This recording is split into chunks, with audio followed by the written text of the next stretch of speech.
Cuando abrí la puerta de aquella casa en Edimburgo, mis manos temblaban tanto que casi dejo caer la llave. No podía creer lo que mis ojos estaban viendo. 40 años de matrimonio, 40 años creyendo que conocía a mi esposo, y ahora esto. La casa estaba completamente amueblada, como si alguien hubiera vivido allí recientemente. Pero lo que me dejó sin aliento fue la pared del fondo de la sala principal. Estaba completamente cubierta de fotografías, fotografías mías, desde el día que nos conocimos hasta semanas antes de su muerte, y en el centro, un sobre grande con mi nombre escrito en su letra. Cuando lo abrí, cayeron llaves de bancos suizos, escrituras de propiedades en 3 países diferentes, y una carta que comenzaba así: Mi amor, si estás leyendo esto es porque logré mantener el secreto hasta el final. Nuestros hijos jamás deben saber lo que hay aquí. Ellos no son quienes tú crees, y yo no fui quien aparentaba ser. Perdóname por lo que estás a punto de descubrir. Mis rodillas cedieron. Me senté en el suelo de madera fría, con el corazón golpeándome el pecho tan fuerte que pensé que me daría un infarto allí mismo, a miles de kilómetros de casa, completamente sola, tal como él me había pedido. Sigue mi historia hasta el final y comenta la ciudad desde donde me estás viendo para saber qué tan lejos ha llegado mi relato. Déjenme presentarme adecuadamente. Mi nombre es Graciela.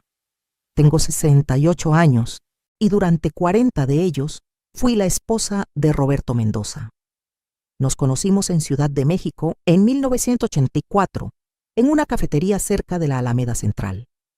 Yo tenía 27 años y trabajaba como secretaria en una empresa de importaciones. Él tenía 32, era ingeniero civil y tenía esa sonrisa que iluminaba cualquier habitación. No era guapo en el sentido clásico, pero había algo en él que me hacía sentir segura, protegida.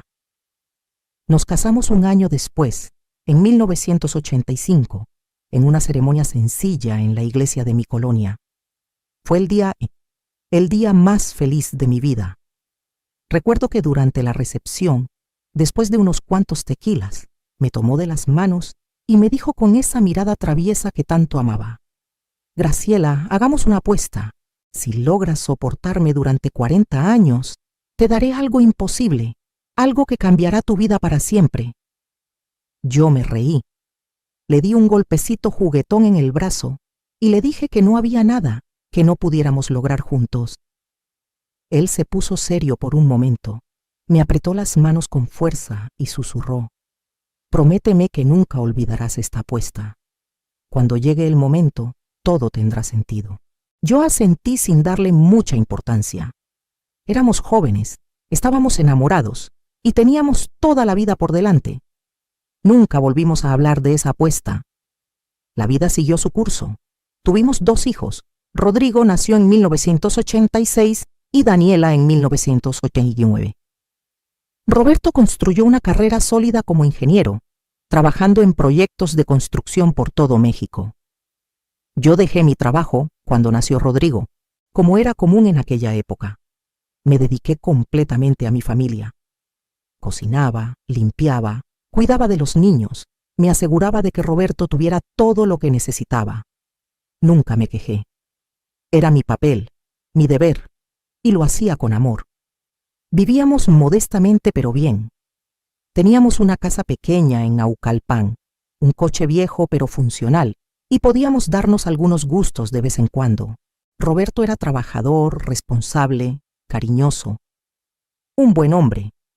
O eso creía yo. Los años pasaron volando.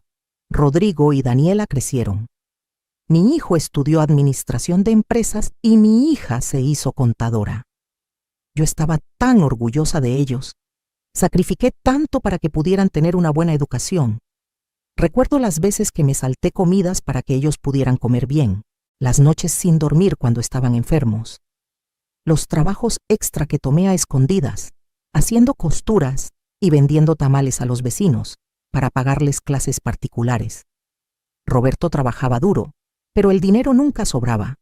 Yo hacía magia con cada peso. Rodrigo se casó en 2010 con una mujer llamada Patricia. Una chica de buena familia que desde el principio me miró por encima del hombro.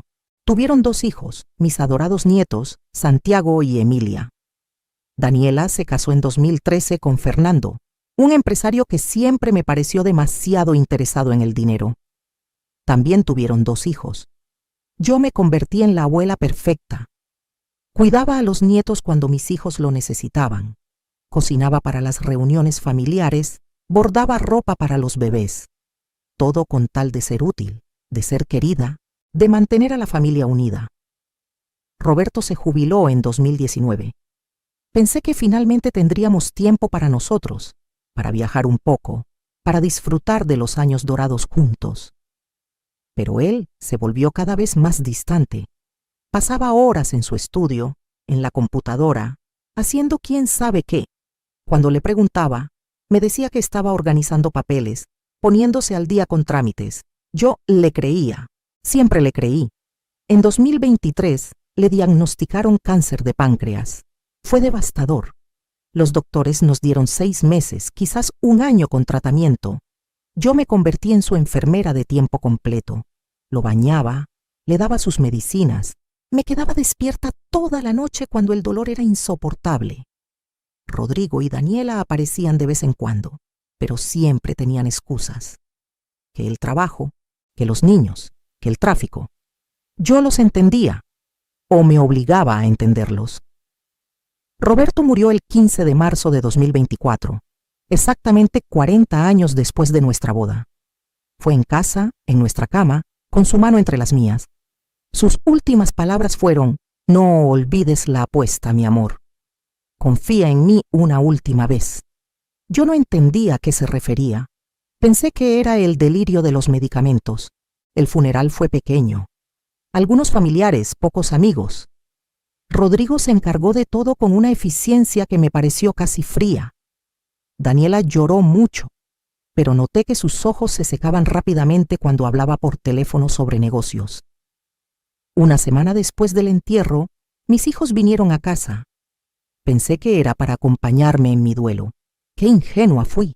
Se sentaron frente a mí, en la mesa del comedor, esa mesa donde habíamos compartido miles de comidas. Y Rodrigo sacó unos papeles de su portafolio. «Mamá», dijo con un tono que nunca le había escuchado, «necesitamos hablar sobre la casa. Patricia y yo hemos estado pensando que sería mejor que te mudaras a un lugar más pequeño. Esta casa es demasiado grande para ti sola, y el mantenimiento es caro». Me quedé mirándolo sin entender. «Esta es mi casa», le dije. «Aquí crié a ustedes, aquí viví con su padre». Daniela intervino con esa voz dulzona que usaba cuando quería conseguir algo. «Mamá, no seas dramática. No te estamos corriendo. Solo queremos lo mejor para ti. Fernando conoce un asilo muy bonito, con gente de tu edad. Estarías acompañada, cuidada». Sentí como si me hubieran dado una bofetada. ¿Un asilo? Tengo 68 años, no 90. Estoy perfectamente capaz de cuidarme sola. Rodrigo suspiró con impaciencia. «Mamá, la casa está a nombre de papá. Ahora es nuestra herencia.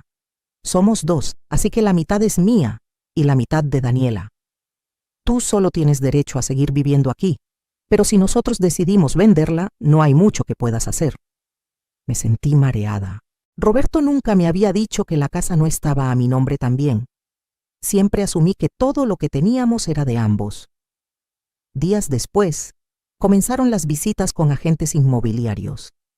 Entraban a mi casa, a la casa donde había criado a mis hijos, midiendo, fotografiando, hablando de remodelaciones y valores de mercado como si yo fuera invisible.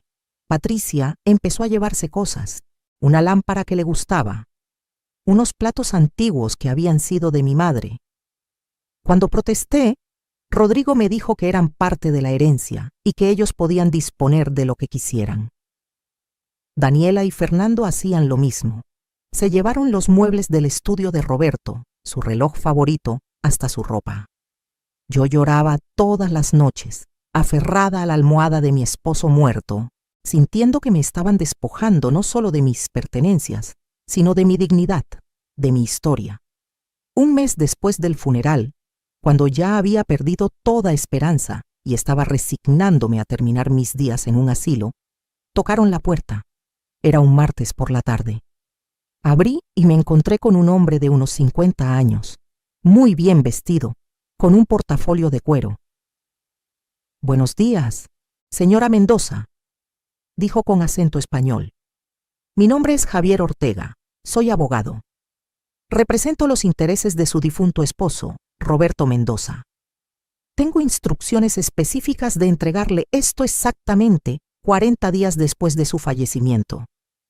Me extendió un sobre de manila grueso.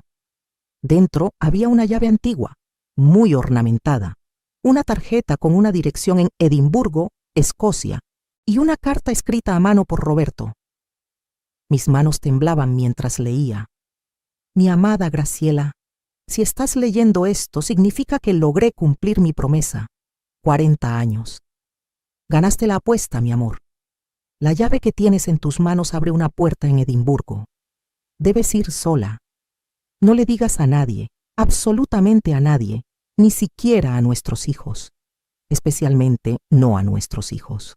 Cuando llegues, entenderás todo. Confía en mí una última vez. Te amo más de lo que las palabras pueden expresar. Siempre fuiste demasiado buena para este mundo, y especialmente demasiado buena para nuestra familia. Perdóname por los secretos, perdóname por las mentiras, pero sobre todo, perdóname por no haberte protegido mejor de quienes debían amarte incondicionalmente. Tuyo eternamente, Roberto». Leí la carta 3 veces. El abogado esperaba pacientemente. «Señora Mendoza», continuó, «su esposo me contrató hace 20 años para manejar ciertos asuntos de manera confidencial. He seguido sus instrucciones al pie de la letra.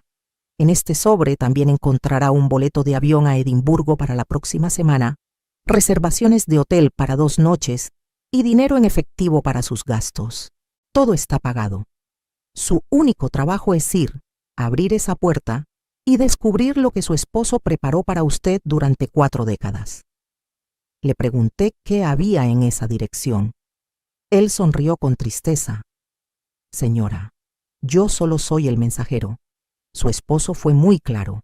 Usted debe descubrirlo por sí misma. Lo único que puedo decirle es que él dedicó gran parte de su vida adulta a preparar esto para usted. Sea lo que sea que encuentre allí, fue hecho con amor». Esa noche, Rodrigo y Daniela vinieron a cenar. Yo actué con normalidad. Serví el mole que tanto les gustaba de niños. Escuché sus quejas sobre el trabajo y los niños. No mencioné nada sobre el abogado, la llave o Escocia. Por primera vez en mi vida, les estaba ocultando algo. Y extrañamente, no me sentía culpable. Daniela mencionó casualmente que había encontrado un comprador interesado en la casa. «Mamá», dijo mientras se servía más arroz, «el señor está dispuesto a pagar un muy buen precio. Fernando y yo pensamos usar nuestra parte para expandir el negocio». Rodrigo asintió. «Patricia y yo necesitamos el dinero para la Universidad de Santiago. Ya sabes lo caras que son las colegiaturas». Ninguno de los dos preguntó dónde iba a vivir yo. Les dije que necesitaba viajar, que una prima lejana en Guadalajara estaba enferma y quería verme. Rodrigo frunció el ceño. «¿Viajar? ¿Ahora? ¿No es un poco irresponsable? ¿Y si te pasa algo?». Daniela añadió: «Además, mamá, los viajes son caros. No deberías estar gastando dinero en estas cosas. Deberías estar ahorrando para el asilo». Sentí la rabia hirviendo dentro de mí, pero la contuve. Les sonreí dulcemente y les dije que no se preocuparan, que tenía algunos ahorros. Una semana después, abordé un avión por primera vez en mi vida. El vuelo de Ciudad de México a Londres y luego a Edimburgo fue largo y agotador, pero también emocionante. Me sentía como una niña en una aventura. Durante las 16 horas de vuelo, no pude dejar de pensar en Roberto. ¿Qué había planeado? ¿Por qué tanto secreto? ¿Y por qué me había advertido específicamente sobre nuestros hijos? Llegué a Edimburgo en una mañana gris y lluviosa. La ciudad era hermosa, antigua, con edificios de piedra y calles empedradas. Tomé un taxi a la dirección que venía en la tarjeta. Era una casa georgiana de 3 pisos en un barrio elegante llamado Newtown. Mi corazón latía con fuerza mientras subía los escalones de piedra. La llave entró perfectamente en la cerradura. Giré. La puerta se abrió y allí fue cuando mi vida cambió para siempre. La casa por dentro era impresionante. Pisos de madera reluciente, techos altos con molduras ornamentadas, muebles antiguos pero claramente caros. Olía a limpio, a flores frescas. Alguien había estado cuidando este lugar. Caminé lentamente por la sala principal, tocando los muebles como si fueran un sueño del que podría despertar en cualquier momento. Y entonces vi la pared. Toda la pared del fondo estaba cubierta de fotografías enmarcadas, fotografías mías.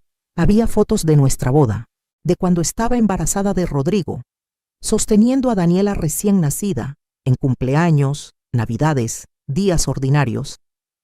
Fotos que yo recordaba que Roberto había tomado, y muchas otras que nunca supe que existían. Fotografías tomadas desde lejos, cuando yo no estaba posando. Momentos robados de mi vida cotidiana. Había una de mí tendiendo ropa en el patio, otra preparando tortillas, otra leyéndoles cuentos a los niños. Todas estaban fechadas y etiquetadas con pequeñas notas escritas a mano. Graciela, 1987, el día que descubriste que hacías las mejores empanadas del mundo. Graciela, 1995, enseñándole a Rodrigo a andar en bicicleta, la paciencia personificada. Graciela, 2003, cosiendo hasta las 3 de la mañana para que Daniela tuviera el vestido perfecto para su graduación. Había cientos de ellas. Un altar completo dedicado a mí, a mi vida, a todos los pequeños sacrificios que pensé que nadie había notado. Las lágrimas corrían por mi rostro sin control. En el centro de la pared había un marco más grande que los demás. Contenía una fotografía reciente, de quizás un año atrás, donde yo estaba en el jardín regando las plantas. Me veía cansada, envejecida, pero había algo sereno en mi expresión.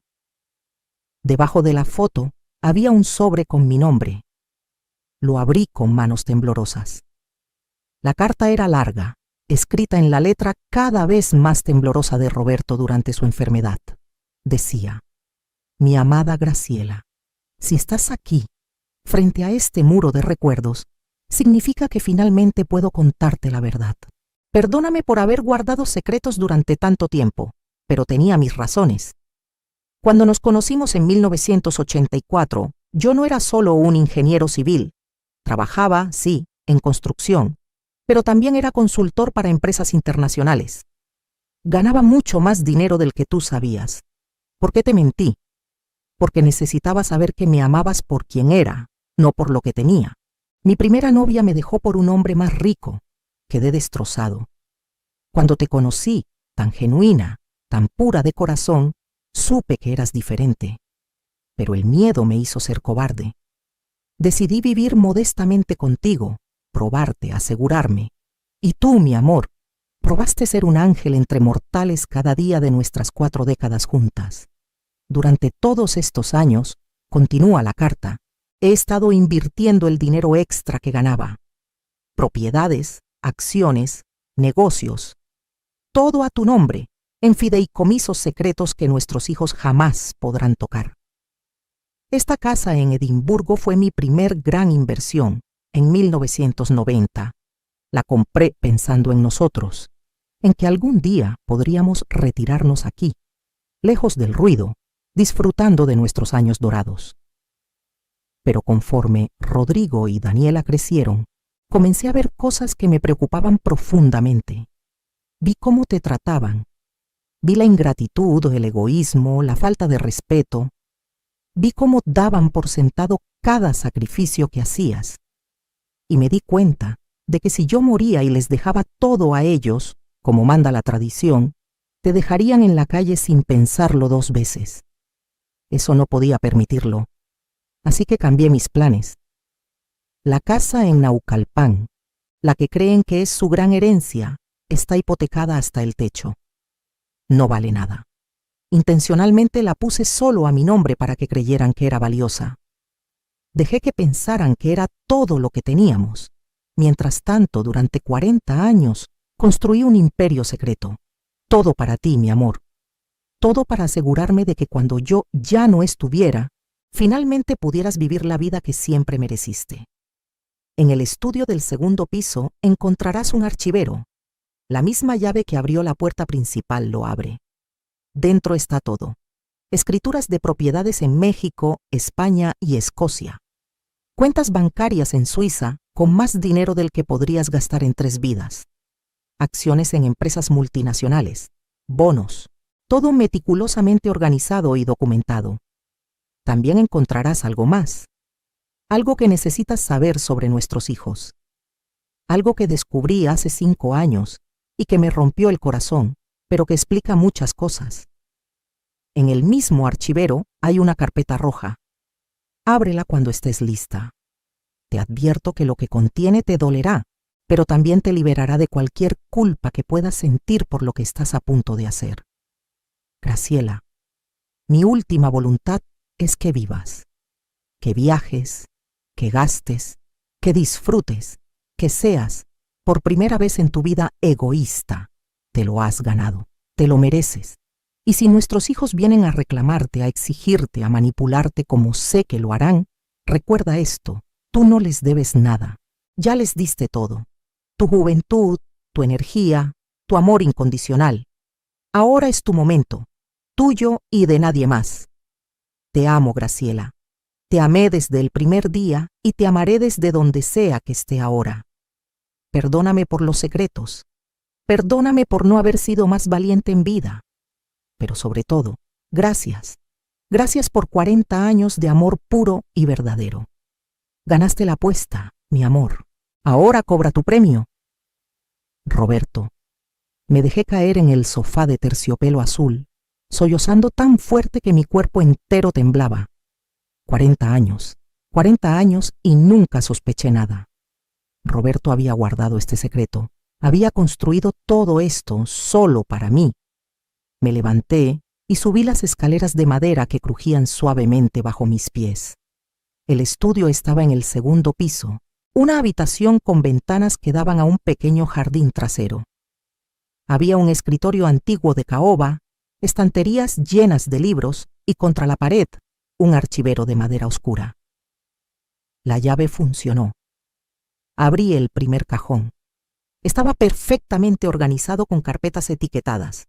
Propiedades México, propiedades Europa, cuentas bancarias, inversiones, acciones, una por una. Fui revisando las carpetas. No podía creer lo que veía. Había 3 casas más en México, una en Cuernavaca, otra en Puerto Vallarta y un departamento en La Condesa, en Ciudad de México. 2 apartamentos en Barcelona, esta casa en Edimburgo. Todas completamente pagadas, todas generando ingresos por rentas que se habían estado acumulando en cuentas a mi nombre. Las cuentas bancarias mostraban cantidades que nunca había imaginado. Millones de pesos, cientos de miles de dólares y euros, todo producto de inversiones inteligentes durante 4 décadas. Roberto había convertido sus ingresos extra en una fortuna, y todo estaba a mi nombre. Yo era rica, inmensamente rica, y nadie lo sabía. Finalmente, con manos temblorosas, abrí la carpeta roja. Contenía documentos legales, transcripciones, fotografías. Comencé a leer y sentí que el piso se abría bajo mis pies. Eran investigaciones privadas que Roberto había contratado sobre Rodrigo y Daniela. Empezaban hace 5 años, en 2019. Al parecer, Roberto había comenzado a sospechar cuando ambos empezaron a presionarlo para que pusiera propiedades a sus nombres, alegando que era mejor para impuestos. Él contrató a un investigador privado. Lo que descubrieron fue devastador. Rodrigo y Patricia habían estado desviando dinero de la empresa donde él trabajaba. Nada ilegal técnicamente, pero definitivamente poco ético. Habían usado información privilegiada que Rodrigo obtenía en su trabajo para hacer inversiones. Habían ganado mucho dinero así, dinero que nunca mencionaron, mientras me pedían que cuidaras a sus hijos gratis y se quejaban de que no podían pagarme ni un peso por mi tiempo. Pero lo de Daniela era peor, mucho peor. Había documentos que probaban que ella y Fernando habían intentado declarar a Roberto como mentalmente incompetente en 2020, durante el inicio de su enfermedad. Querían obtener poder legal sobre sus asuntos, pensando que había dinero escondido. La solicitud fue rechazada porque los doctores confirmaron que Roberto estaba perfectamente lúcido, pero ellos lo intentaron.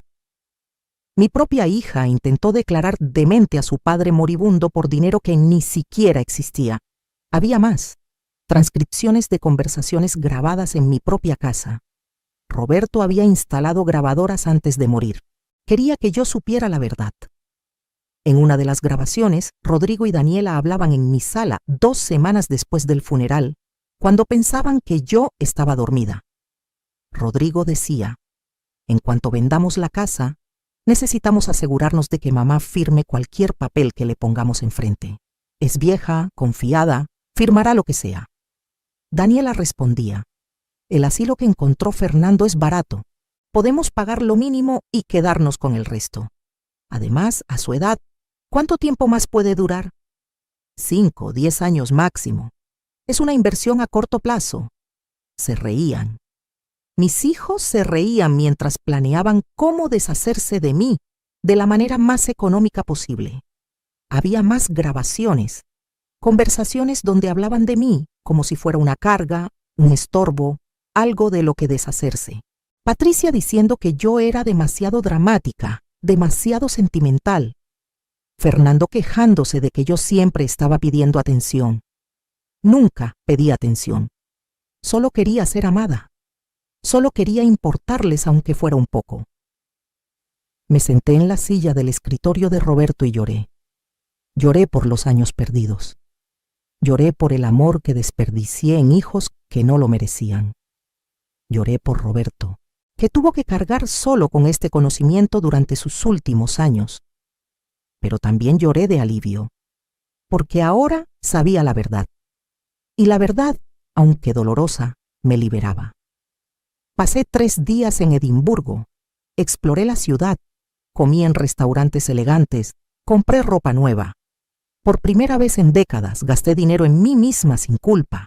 Contraté a un abogado local que Roberto había recomendado en sus papeles. El señor MacGregor era un escocés de modales suaves que me explicó detalladamente mi situación financiera. Señora Mendoza, me dijo con una sonrisa, usted es una mujer muy acomodada. Su esposo fue extraordinariamente previsor. Le pregunté qué debía hacer ahora. Él se reclinó en su silla de cuero. Eso, mi querida señora, depende completamente de usted. Puede vender las propiedades, puede conservarlas, puede vivir de las rentas sin tocar el capital. Puede hacer lo que le plazca. Nadie puede cuestionarla. Todo está legal y correctamente a su nombre. Regresé a México una semana después. Rodrigo y Daniela estaban furiosos. ¿Dónde estabas?, exigió Daniela apenas crucé la puerta. Estuvimos llamándote. Te necesitábamos para que cuidaras a los niños. Yo sonreí serenamente. Estaba de viaje. Ya se los había dicho. Rodrigo intervino. Mamá, encontramos un comprador para la casa. Necesitamos que firmes los papeles esta semana. Les dije que lo pensaría. Se miraron entre ellos, confundidos. Yo nunca los contradecía. Durante las siguientes semanas actué como siempre. La madre servicial, disponible, obediente, pero en secreto estaba planeando. Me reuní con abogados en México, revisé todas las opciones. Descubrí que efectivamente, como Rodrigo había dicho, la casa de Naucalpan estaba a nombre solo de Roberto. Pero lo que ellos no sabían era que estaba hipotecada por una cantidad mayor a su valor de mercado. Roberto lo había hecho intencionalmente. Si la vendían, después de pagar la hipoteca y los gastos, quedaría muy poco. Quizás 50,000 pesos para cada uno.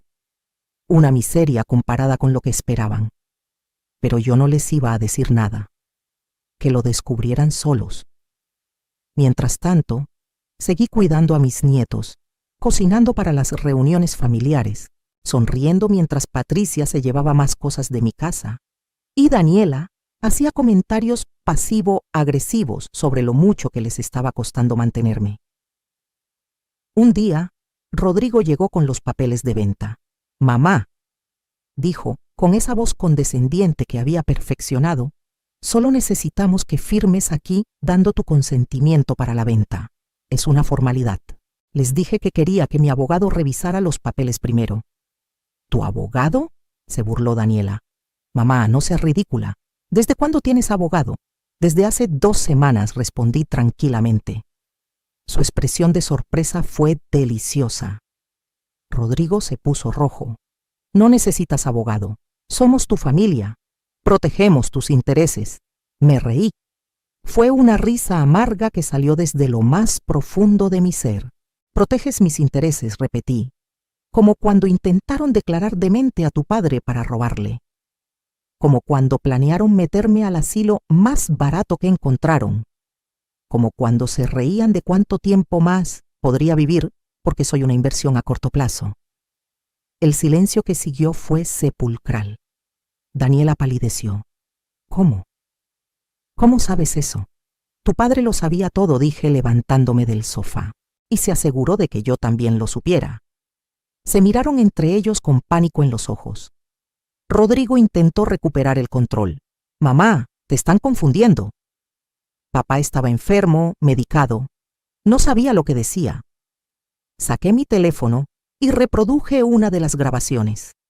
Sus propias voces llenaron la sala, planificando cómo manipularme, cómo deshacerse de mí, riéndose de mí. Patricia llegó en ese momento con los niños. Al ver la escena, supo que algo andaba mal. «¿Qué está pasando, preguntó. «Tu esposo», le dije con calma, «está descubriendo que su madre no es tan tonta como pensaba». Rodrigo explotó. «Esas grabaciones son ilegales. No pueden usarse». «Quizás», respondí, «pero existen. Y ahora yo sé exactamente lo que piensan de mí». Daniela comenzó a llorar. Esas lágrimas falsas que usaba desde niña para manipularme. «Mamá, no entiendes el contexto. Estábamos estresados, frustrados. No lo decíamos en serio». «El contexto», interrumpí, «es que ustedes dos pasaron los últimos meses de vida de su padre planeando cómo explotarme y descartarme. El contexto es que yo sacrifiqué 40 años de mi vida por ustedes, y ustedes no pueden esperar a que muera para quedarse con las migajas que creen que hay». Fernando llamó a Daniela. Ella contestó y él gritó tan fuerte que pude escucharlo. «¿Ya firmó los papeles de la casa?» Daniela negó con la cabeza, llorando. Él maldijo y colgó. Rodrigo cambió de táctica. Se arrodilló frente a mí, tomó mis manos. «Mamá, por favor, sé que hemos cometido errores, pero somos tu familia, tus únicos hijos. No puedes abandonarnos». «No los estoy abandonando», dije liberando mis manos. «Ustedes me abandonaron a mí hace mucho tiempo, solo que estaba demasiado ciega para verlo. Les dije que se fueran». Rodrigo se levantó, su rostro una máscara de rabia contenida. «Bien», dijo, «pero esta casa se vende de todas formas. Tenemos derecho legal». «Véndalanla», respondí. «No me importa». Se fueron dando un portazo. Yo me quedé en mi sala, en la casa que pronto ya no sería mía, y por primera vez en meses me sentí en paz. 2 semanas después, llegó el día de la venta.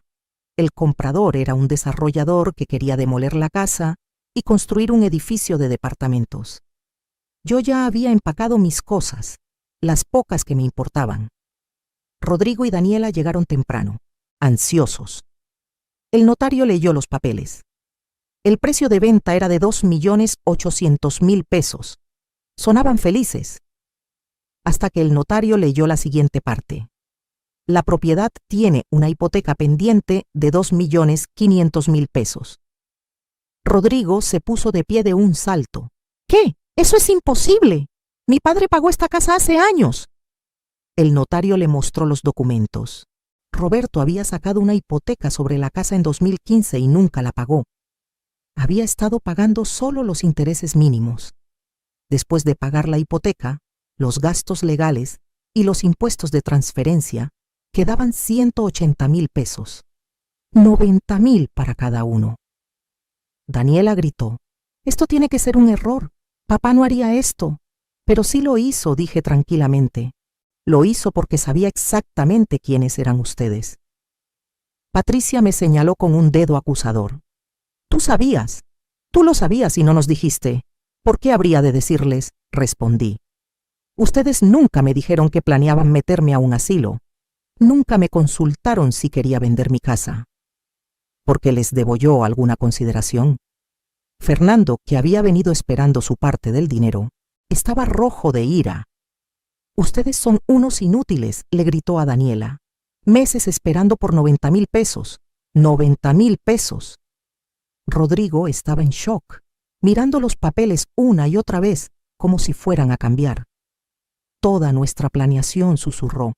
«Todo. Para nada». El notario, claramente incómodo con el drama familiar, apuró los trámites. Firmaron los papeles. El dinero se transfirió. Y así, la casa donde crié a mis hijos dejó de existir legalmente para mí, pero yo ya no la necesitaba. Después de la firma, Rodrigo me confrontó en el estacionamiento. «¿Y ahora qué, mamá? ¿Dónde vas a vivir? Me vas a pedir que te mantengamos, ¿verdad?». Sonreí. «No, hijo. No voy a pedirte nada. Nunca más. Me voy a vivir mi vida. Una vida que tu padre me aseguró que pudiera tener». «¿Qué significa eso?», exigió saber. «Significa que tu padre era más inteligente que todos nosotros juntos y me amaba más de lo que ustedes son capaces de amar a nadie». Daniela se acercó. «Mamá, sé razonable. Solo tienes la pensión de papá. No puedes sobrevivir sola. De hecho, tengo mucho más que eso, pero no es asunto tuyo». Sus rostros mostraban confusión, luego sospecha. «¿Qué quieres decir?», preguntó Rodrigo. Me subí al taxi que había llamado. El conductor puso mis maletas en el maletero. «Significa que su padre se aseguró de que yo nunca necesitara nada de ustedes. Y ahora, si me disculpan, tengo un avión que tomar». El taxi arrancó. A través de la ventana trasera, vi a mis hijos parados en el estacionamiento, mirándome partir con expresiones de incredulidad. Era la última vez que los vería en meses. Tomé un vuelo a Barcelona esa noche. Pasé 2 meses allí, en uno de los apartamentos de Roberto. Era un lugar hermoso en el barrio gótico, con balcones que daban a calles medievales. Caminaba por las Ramblas, comía en restaurantes con estrellas Michelin, tomaba clases de pintura. Cosas que siempre quise hacer, pero nunca pude. Rodrigo y Daniela me llamaban constantemente. Al principio, mensajes enojados exigiendo explicaciones. Luego, mensajes de culpa, recordándome que tenían hijos, responsabilidades, que los estaba abandonando. Finalmente, cuando ninguna de esas tácticas funcionó, comenzaron las amenazas. Rodrigo me escribió: «Voy a impugnar el testamento de papá. Algo raro está pasando y voy a descubrirlo». Le respondí: «Adelante. Todo es completamente legal. Y no hay testamento que impugnar porque tu padre no te dejó nada que valga la pena». Daniela intentó el enfoque emocional. «Mamá, los niños te extrañan. Preguntan por ti. ¿No te importan tus nietos?». «Me importan», le escribí. «Pero ustedes solo los usan como herramientas de manipulación. Cuando realmente quieran que los conozca, no como rehenes emocionales, sino como mis nietos, hablamos». Contraté investigadores privados, igual que Roberto. Descubrí que Rodrigo y Patricia estaban teniendo problemas matrimoniales. Al parecer, ella lo culpaba por la pérdida del dinero que esperaban de la casa. Fernando había dejado a Daniela. Se llevó lo poco que tenían y la dejó con deudas. Parte de mí sintió lástima, pero la mayor parte recordaba las grabaciones, los planes, las risas a mi costa. En Barcelona, conocí a un grupo de mujeres de mi edad. Expatriadas, viudas, divorciadas, mujeres que habían decidido vivir sus últimos años en sus propios términos. Nos reuníamos para cenar, íbamos a museos, viajábamos juntas.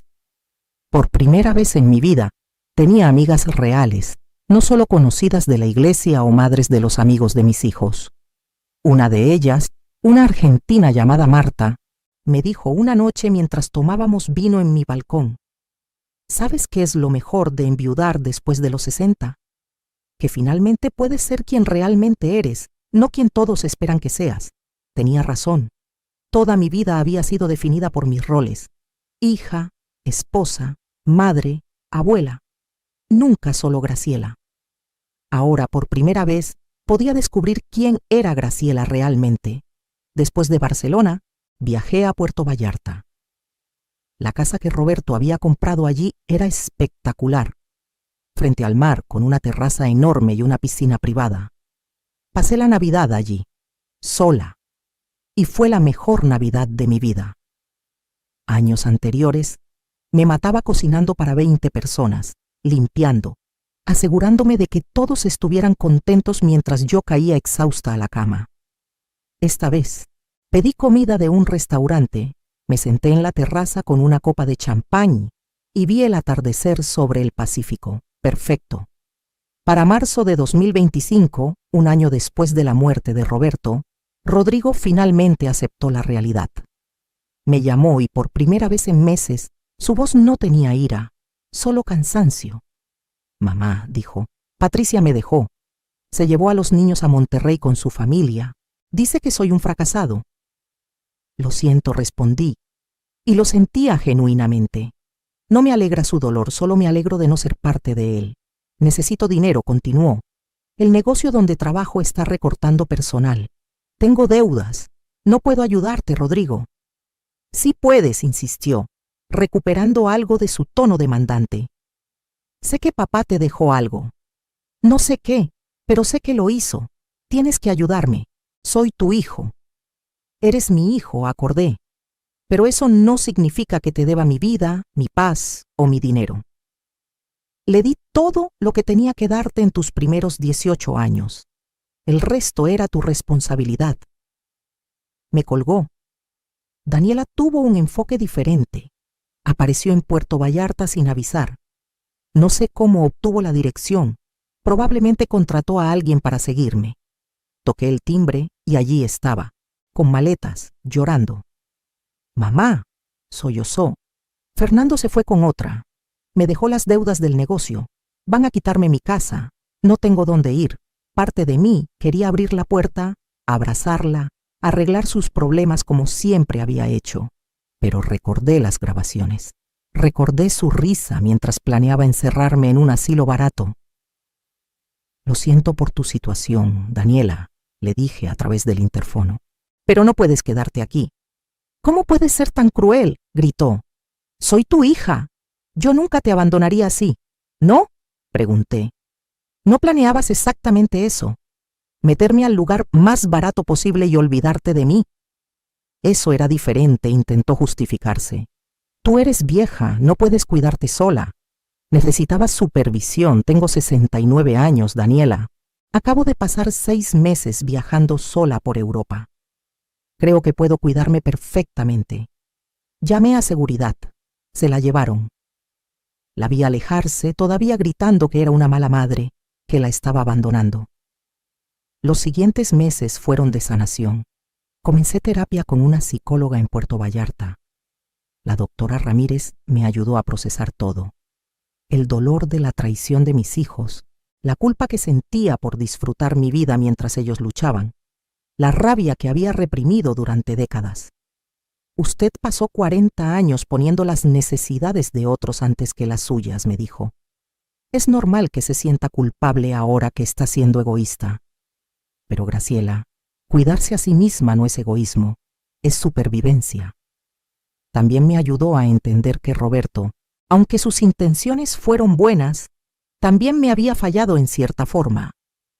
Me había mantenido en la ignorancia sobre nuestra situación financiera. Me había probado como si yo fuera un experimento. Nuestro matrimonio, aunque lleno de amor, también había tenido sus desequilibrios de poder. Pero al final, me dijo la doctora, él intentó compensar. A su manera, le dio no solo seguridad financiera, sino también la verdad. La verdad dolorosa sobre sus hijos que usted necesitaba para poder seguir adelante sin culpa. Tenía razón. Gradualmente, la culpa disminuyó. Comencé a disfrutar realmente mi vida sin ese peso constante. Aprendí a bucear. A los 69 años, me certifiqué como buceadora. Exploré arrecifes de coral, vi tortugas marinas, me sumergí en un mundo completamente diferente. Retomé la pintura, algo que había amado de joven, pero abandoné cuando me casé. Mis cuadros no eran obras maestras, pero eran míos. Expresaban lo que sentía, y eso era suficiente. Conocí a un viudo llamado Arturo en una clase de baile. Era colombiano. Había perdido a su esposa 2 años atrás. Nos hicimos amigos, solo amigos. No estaba lista para más, y él lo entendía. Pero era agradable tener compañía masculina sin obligaciones, sin roles que cumplir. Solo 2 personas disfrutando una conversación, un baile, una cena. En agosto, Rodrigo me escribió un email largo. Era diferente a sus comunicaciones anteriores.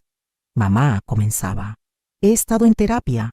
Mi terapeuta me hizo escuchar las grabaciones que tú nos pusiste. Realmente escucharlas. No puedo creer las cosas que dije. Las cosas que planeamos. Estaba tan cegado por la codicia, por la sensación de que merecía algo que papá había trabajado para construir, que olvidé todo lo que tú habías sacrificado.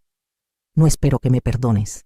No sé si yo podría perdonar algo así, pero necesito que sepas que estoy avergonzado, profundamente avergonzado. Estoy tratando de ser mejor, de enseñarle a Santiago y Emilia valores diferentes a los que yo demostré.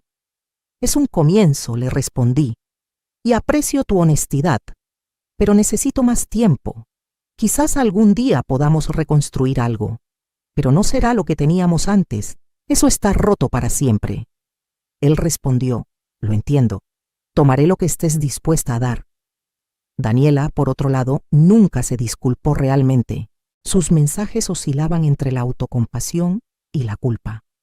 Todo es tan difícil. Si tú me ayudaras solo un poco. Después de todo, una madre nunca abandona a sus hijos. Eventualmente, dejé de responder. En diciembre de 2025, casi 2 años después de la muerte de Roberto, decidí pasar el invierno en Edimburgo.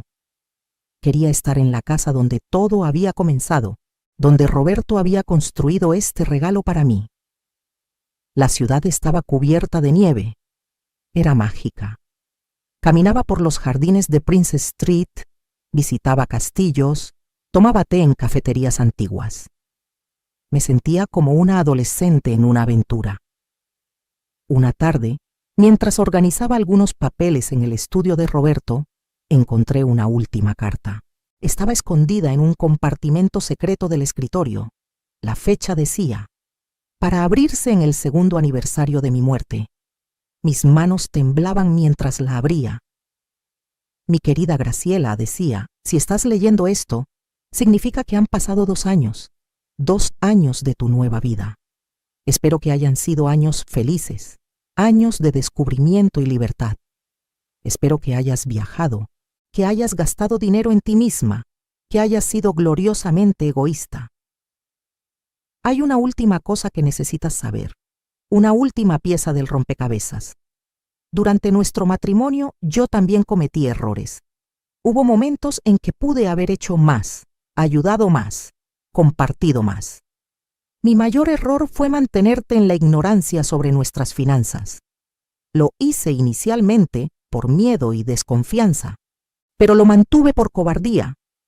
Debí haberte hecho mi socia en todo desde el principio. Debí haberte dado el poder y la información que merecías. En cambio, te mantuve dependiente, aunque fuera sin intención. Por eso, mi último regalo no es dinero ni propiedades. Es conocimiento. En el 2º cajón del archivero encontrarás un diario. Son 40 años de mis reflexiones, mis pensamientos, mis miedos y esperanzas. Todo lo que nunca tuve el coraje de decirte en vida. Léelo si quieres conocerme realmente. O no lo leas si prefieres guardar los recuerdos que tienes. La elección es tuya. Siempre debió ser tuya. Te amo, Graciela. Donde sea que estés ahora, quien sea que estés siendo, estoy orgulloso de ti. Fuiste la mejor decisión que tomé en mi vida. Roberto. Abrí el segundo cajón. Allí estaba un diario de cuero grueso, gastado por los años. Lo saqué con reverencia. Esa noche, con una copa de whisky escocés, algo que nunca había probado hasta mudarme a Edimburgo, comencé a leer. Roberto había empezado el diario el día que nos conocimos. Hoy conocí a una mujer que hizo que el mundo se detuviera. Su nombre es Graciela. Tiene la sonrisa más genuina que he visto. Cuando le pregunté qué quería de la vida, me dijo: solo quiero amar y ser amada. Tan simple, tan puro. Yo, con todas mis complicaciones y miedos, no pude más que enamorarme. Pasé semanas leyendo el diario. 40 años de la vida interior de Roberto. Sus luchas con la culpa por mantenerme en la ignorancia. Sus celebraciones privadas de mis pequeños triunfos que pensé que nadie notaba. Sus lágrimas cuando escuchaba a nuestros hijos hablar mal de mí. Su diagnóstico de cáncer. Y cómo su primera preocupación no fue su propia muerte, sino asegurarse de que yo estaría bien. Una entrada del 2020 me hizo llorar. Graciela cuidó de mí hoy después de la quimioterapia. Me bañó como si fuera un bebé, con tanta ternura y dignidad. Mientras tanto, Rodrigo llamó para decir que no podía visitarme porque tenía una reunión de golf. Una reunión de golf, mientras su padre se está muriendo. ¿Cómo fallé tanto como padre? ¿Cómo crié niños tan egoístas? Miro a Graciela y veo bondad pura. Miro a nuestros hijos y veo mi propia avaricia reflejada. Esto es mi culpa. Debí enseñarles mejor, pero al menos puedo asegurarme de que su madre esté protegida de ellos. Es lo mínimo que puedo hacer. Otra entrada, de 2015, explicaba la hipoteca. Hoy tomé una hipoteca sobre la casa. Graciela se horrorizaría si supiera. Pero necesito asegurarme de que la casa no valga nada cuando yo muera. Es lo único que está a mi nombre solo. Si Rodrigo y Daniela la venden, será una lección. El dinero fácil no existe. Los sacrificios de tu madre tienen valor incalculable, pero ustedes nunca lo verán.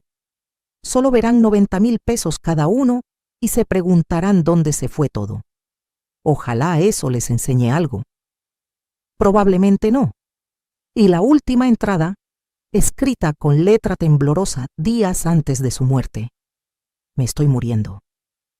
El dolor es insoportable, pero no me importa. Lo único que importa es que Graciela esté bien. Los papeles están en orden. El abogado tiene instrucciones. En 40 días, ella sabrá todo. Espero que me perdone. Espero que use el dinero para ser feliz. Espero que finalmente se permita vivir solo para ella. Mi amor, mi Graciela, fuiste demasiado buena para este mundo. Demasiado buena para mí. Demasiado buena para nuestros hijos. Ahora es tu momento de ser egoísta. Por favor, sé egoísta. Te lo ganaste. Cerré el diario y lloré. Lloré por Roberto, por el hombre que había sido, por los secretos que cargó solo. Lloré por los años que perdimos, por las conversaciones que nunca tuvimos. Pero también lloré de gratitud, porque incluso con sus fallas me había amado, me había visto, me había valorado y me había dado la libertad de ser yo misma. Para marzo de 2026, 3 años después de la muerte de Roberto, mi vida era irreconocible. Pasaba inviernos en Edimburgo, primaveras en Barcelona, veranos en Puerto Vallarta. Había aprendido 3 idiomas, tomado docenas de clases, hecho amigos en 3 continentes. Había donado generosamente a causas que me importaban, programas para mujeres mayores, refugios para víctimas de abuso, educación para niñas. El dinero que Roberto me dejó no solo me dio libertad, sino también la capacidad de ayudar a otros. Rodrigo y yo habíamos reconstruido una relación cautelosa. Hablábamos una vez al mes.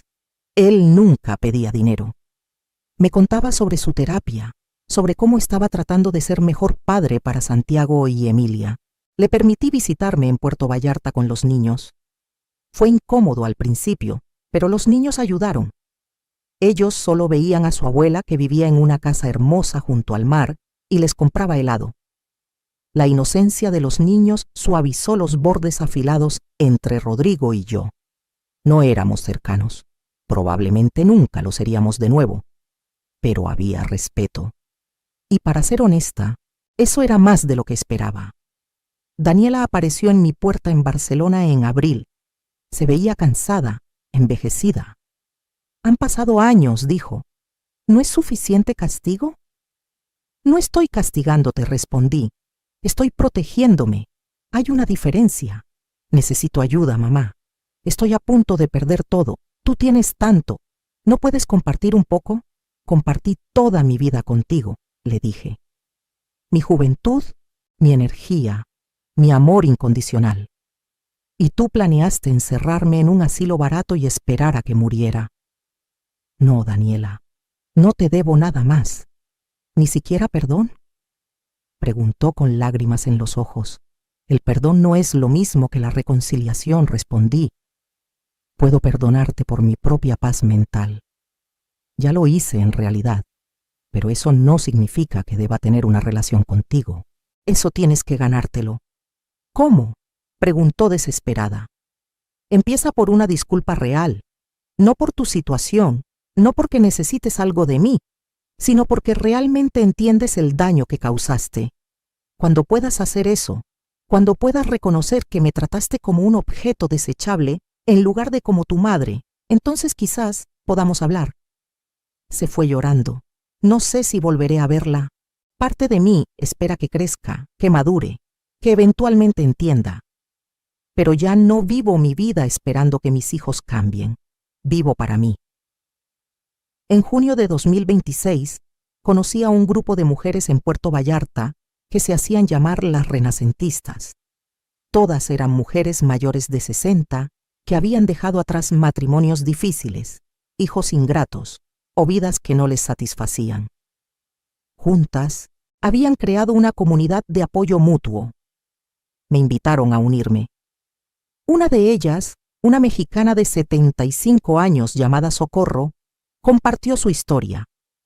Era escalofriantemente similar a la mía. Hijos que la habían tratado como sirvienta, que esperaban su muerte para heredar, que la habían descartado cuando ya no era útil. ¿Sabes qué es lo mejor?, me dijo una noche mientras tomábamos margaritas viendo el atardecer. Lo mejor es darme cuenta de que no estoy sola. Durante años pensé que era mi culpa, que había fallado como madre. Pero al conocer a otras mujeres con historias similares, entendí que es una epidemia. Criamos a nuestros hijos para que tomen, y sorprendentemente, eso es exactamente lo que hacen. Otra mujer, una colombiana llamada Esperanza, añadió: lo segundo mejor es darnos cuenta de que no es demasiado tarde. Tenemos 60, 70, 80 años. Si tenemos suerte nos quedan 20 o 30 años más. Eso es mucho tiempo para ser felices, para finalmente vivir para nosotras mismas. Tenían razón. Había pasado 68 años viviendo para otros. Si vivía hasta los 90, tenía 22 años más. 22 años para ser Graciela, no la esposa de alguien o la madre de alguien, solo Graciela. Con las renacentistas comencé nuevos proyectos. Fundamos una organización sin fines de lucro para ayudar a mujeres mayores que estaban siendo explotadas por sus familias. Ofrecíamos asesoría legal, apoyo emocional y, en casos extremos, ayuda financiera temporal. Usé parte de la fortuna de Roberto para financiarla. Sentía que era lo correcto. Roberto me había dado independencia. Ahora yo podía ayudar a otras mujeres a obtener la suya. También escribí un libro de memorias sobre mi vida, mi matrimonio con Roberto, la traición de mis hijos y mi renacimiento. Lo publiqué bajo seudónimo porque no quería atención pública, solo quería compartir mi historia. Se volvió inesperadamente popular. Recibí miles de cartas de mujeres de toda América Latina compartiendo historias similares, agradeciéndome por validar sus experiencias. Una carta de una señora de Guatemala decía: Durante 50 años me sentí culpable por estar resentida con mis hijos. Pensaba que era una mala madre. Tu libro me ayudó a entender que amar a tus hijos no significa permitirles que te destruyan. Gracias por darme permiso para vivir mi propia vida. Para el 4º aniversario de la muerte de Roberto, en marzo de 2028, organicé una celebración. No un funeral o misa de aniversario, sino una celebración de vida. Invité a las renacentistas, a mis nuevas amistades de 3 continentes, a Arturo y su grupo de baile, a Rodrigo con sus hijos. No invité a Daniela.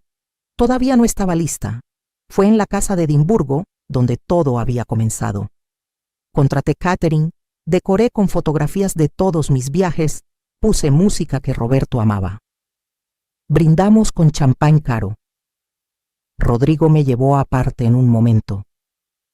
Mamá, dijo mirando alrededor de la casa impresionante, todo este tiempo que pensamos que papá no nos había dejado nada, resulta que te lo dejó todo a ti.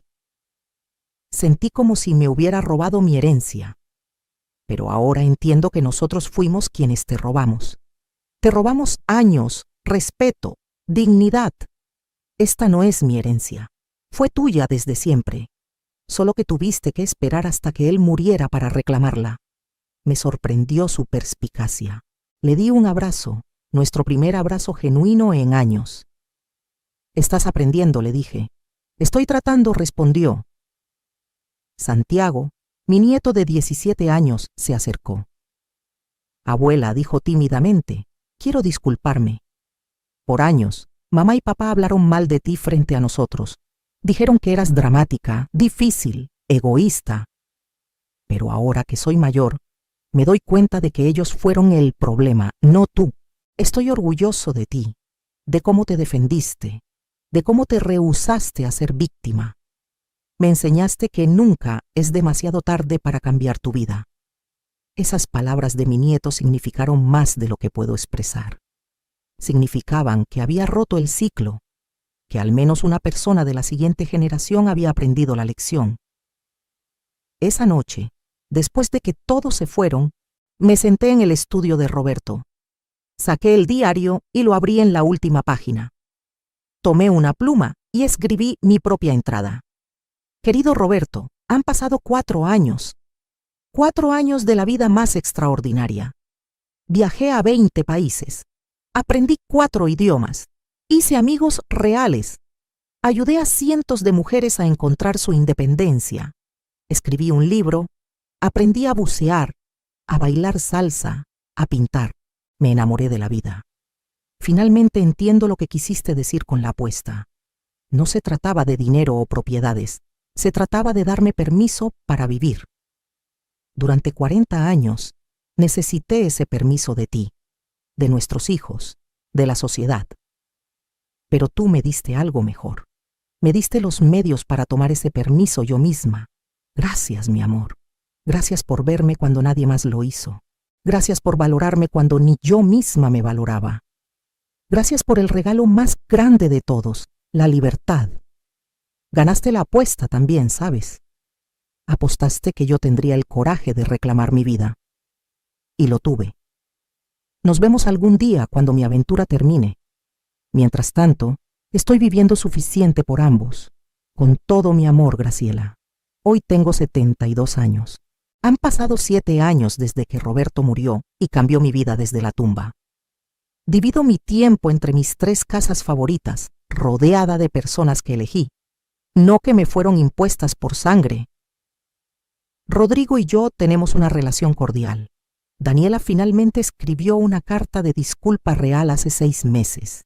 Estoy considerando responder, quizás el próximo año, o quizás no. Ya no siento urgencia por arreglar relaciones rotas. Si se arreglan, bien. Si no, también está bien. Mis nietos vienen a visitarme regularmente. Les cuento historias, no solo sobre su abuelo, sino sobre mí. Sobre la mujer que fui, que soy, que estoy descubriendo cada día. Santiago está estudiando leyes con especialización en derecho de familia. Dice que quiere proteger a mujeres mayores de explotación. Estoy increíblemente orgullosa. Emilia, mi nieta, tiene 15 años y es artista. Pintamos juntas cuando me visita. Le digo que nunca abandone sus sueños por nadie, que el amor es importante, pero que amarse a sí misma es esencial. Las renacentistas siguen creciendo. Ahora somos 50 mujeres de toda América Latina. Nos reunimos 2 veces al año, cada vez en la casa de una diferente. Compartimos historias, lloramos, reímos, celebramos nuestras libertades duramente ganadas. Fundamos 3 refugios para mujeres mayores que están escapando de situaciones de abuso familiar. Es el legado que quiero dejar.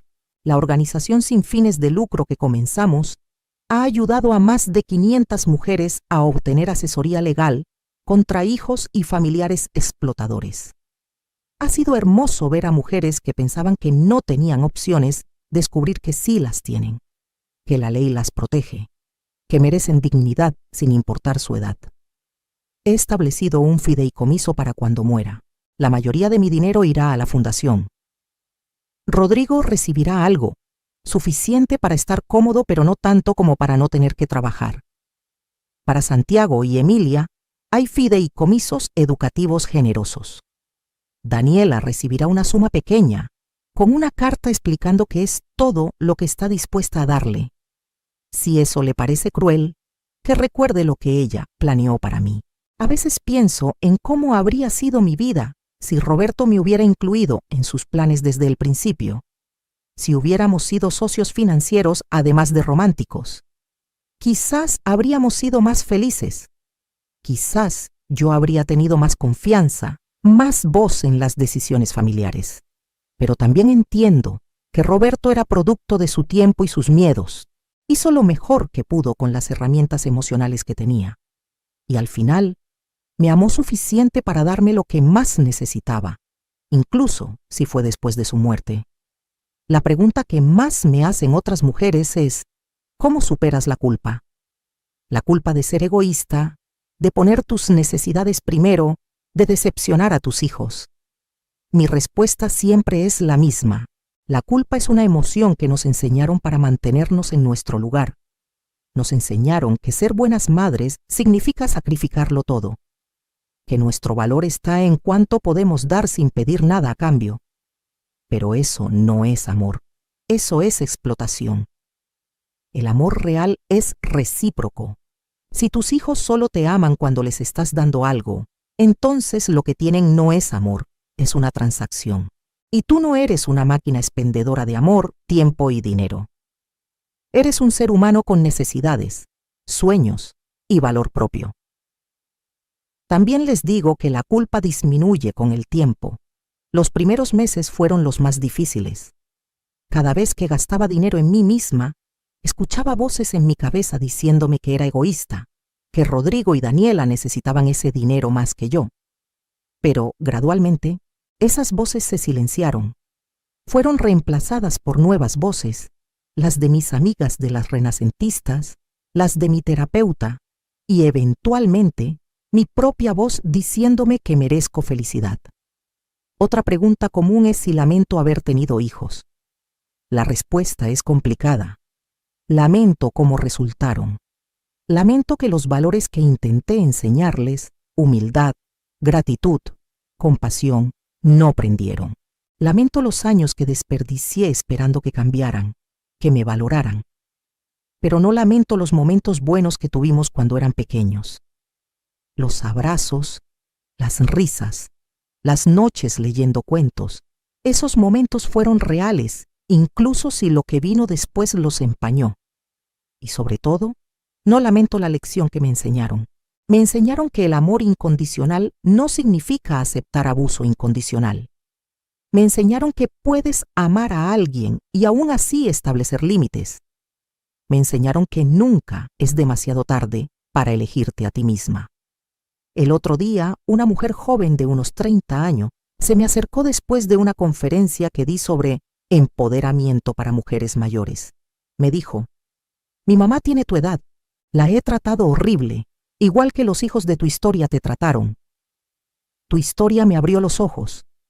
Llamé a mi mamá y le pedí perdón. Estamos reconstruyendo nuestra relación. Gracias por salvar algo que no sabía que estaba perdiendo. Esas palabras me dieron esperanza. Esperanza de que al compartir mi historia, puedo prevenir que otras familias cometan los mismos errores, que algunos hijos despertarán antes de que sea demasiado tarde, que algunas madres establecerán límites antes de ser destruidas. Entonces, ¿qué consejo daría a otras mujeres en situaciones similares?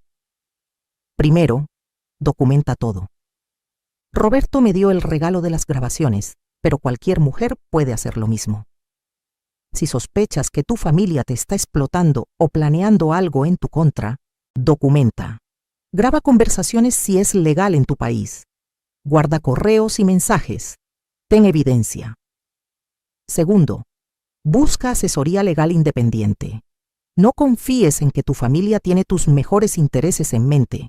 Asegúrate de que tus activos estén protegidos, que tu nombre esté en las escrituras de tu casa, que tienes acceso a tus propias cuentas bancarias. Muchas mujeres de mi generación dejamos que nuestros esposos o hijos manejaran todo. Eso nos deja vulnerables. Tercero, construye una red de apoyo fuera de tu familia. Amistades reales, grupos de mujeres, comunidades. Necesitas personas que te vean por quien eres, no por lo que puedes darles. Cuarto, y esto es quizás lo más difícil, permítete sentir la rabia. Durante décadas me enseñaron que la rabia no era femenina, no era maternal. Las buenas mujeres no se enojan, perdonan. Pero la rabia es válida, es apropiada cuando te han tratado mal. No tienes que vivir en rabia para siempre, pero debes permitirte sentirla, procesarla, usarla como combustible para cambiar tu situación. Quinto, recuerda que nunca es demasiado tarde. Yo tenía 68 años cuando mi vida cambió. Conozco mujeres que comenzaron sus nuevas vidas a los 75, 80, incluso 85. Mientras respires, tienes la oportunidad de elegir diferente. Y finalmente, entiende que elegirte a ti misma no es egoísmo, es supervivencia, es justicia, es reclamar la vida que sacrificaste por otros. Yo di 40 años. 40 años de amor, servicio, sacrificio. Eso fue suficiente. Más que suficiente. Los años que me quedan son míos. Para muchas mujeres esto suena radical. Nos han condicionado a creer que nuestro valor está en cuánto damos, que las madres que ponen límites son frías, egoístas, malas. Pero yo ya no creo en esas definiciones. Creo que una buena madre es aquella que enseña a sus hijos a ser adultos funcionales, compasivos y autosuficientes. Y a veces, esa enseñanza viene en forma de consecuencias. Mis hijos esperaban que yo siempre estaría disponible para rescatarlos, financiarlos, servirles. Al negarme a hacerlo, les di una lección que no pudieron aprender cuando eran niños, que las acciones tienen consecuencias, que las relaciones requieren respeto mutuo, que el amor no es un derecho, sino un regalo que debe ser valorado. Rodrigo me dijo hace poco: «Mamá, cuando cortaste contacto, pensé que te habías vuelto loca. Pensé que eras cruel. Pero fue lo mejor que pudiste hacer. Me obligó a mirarme en el espejo, a enfrentar qué tipo de persona me había convertido. Todavía estoy trabajando en ser mejor, pero al menos ahora estoy trabajando. Si me hubieras rescatado como siempre hacías, seguiría siendo el mismo hombre egoísta». Esa admisión significó mucho. No resuelve todo, no borra los años de dolor, pero es un comienzo. A mis 72 años, he aprendido que la vida no es una línea recta hacia la felicidad. Es un camino sinuoso lleno de subidas, bajadas, traiciones y redenciones. Lo importante es seguir caminando, seguir eligiendo, seguir viviendo. Cada mañana me despierto en cualquiera de mis 3 casas y me pregunto, ¿qué quiere hacer Graciela hoy? A veces la respuesta es viajar a un nuevo país. A veces es quedarse en pijama todo el día leyendo. A veces es pintar, o bailar, o simplemente sentarme en mi terraza viendo el mundo pasar. Y cada opción es válida porque finalmente, mi vida es mía. Roberto me dio las herramientas, pero yo hice el trabajo. Yo tomé la decisión de usar esas herramientas para construir una nueva vida. Yo elegí el perdón sin reconciliación. Yo establecí límites. Yo dije no cuando toda mi vida había dicho sí. Y eso, más que cualquier cantidad de dinero o propiedades, es lo que realmente me liberó. Si estás escuchando mi historia y te ves reflejada en ella, si tienes hijos o familiares que te explotan, que dan por sentado tu amor y sacrificio, quiero que sepas algo. Tú vales más que lo que puedes dar. Tu vida tiene valor independientemente de tu utilidad para otros. Y nunca, nunca es demasiado tarde para reclamar tu dignidad. No necesitas que tu esposo te deje una fortuna secreta. A veces la fortuna es simplemente encontrar el coraje para decir basta, para establecer límites, para elegirte a ti misma. Puede ser aterrador. Tus hijos pueden enojarse. Tu familia puede llamarte egoísta. La sociedad puede juzgarte. Pero del otro lado de ese miedo está la libertad. Y la libertad, créeme, vale cada lágrima, cada confrontación, cada momento incómodo. Hoy, 7 años después de abrir esa puerta en Edimburgo, puedo decir honestamente que soy feliz. No de la manera complaciente en que decía ser feliz durante mi matrimonio. Realmente, profundamente, auténticamente feliz. Me gusta la persona que veo en el espejo. Me gusta la vida que he construido. Me gustan las decisiones que estoy tomando. Y Roberto tenía razón. Gané la apuesta. Soporté 40 años, no porque fueran fáciles, sino porque no sabía que tenía otra opción. Pero ahora sé que siempre hay opciones, siempre hay elecciones, siempre hay posibilidad de cambio. Entonces, ¿qué harías en mi lugar? Si descubrieras que tu esposo te había dejado una fortuna secreta después de años de vivir modestamente, ¿qué harías? Si tus hijos te traicionaran de la manera que los míos me traicionaron, ¿podrías cortar contacto? ¿Podrías elegirte a ti misma sobre ellos? ¿Podrías vivir con la culpa y el juicio social? Son preguntas difíciles. No hay respuestas correctas o incorrectas. Cada mujer debe tomar sus propias decisiones basadas en sus circunstancias. Pero lo que sí sé es esto. Mereces ser feliz. Mereces ser valorada. Mereces vivir una vida que te llene, no que te vacíe. Y si las personas en tu vida, incluso tus hijos, no pueden o no quieren darte eso, entonces mereces encontrar personas que sí lo hagan. Mi historia no es única. Hay millones de mujeres de mi edad que han dado todo y recibido muy poco a cambio. Mujeres que criaron hijos ingratos.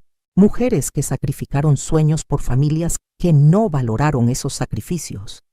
Mujeres que llegaron a la vejez sintiéndose usadas y descartadas. Pero también hay mujeres que encontraron el coraje para cambiar sus historias, que dijeron no más, que reclamaron sus vidas incluso en sus 60, 70, 80 años, que descubrieron que la vida después de la familia tóxica es posible, es hermosa, es liberadora. Yo soy una de esas mujeres.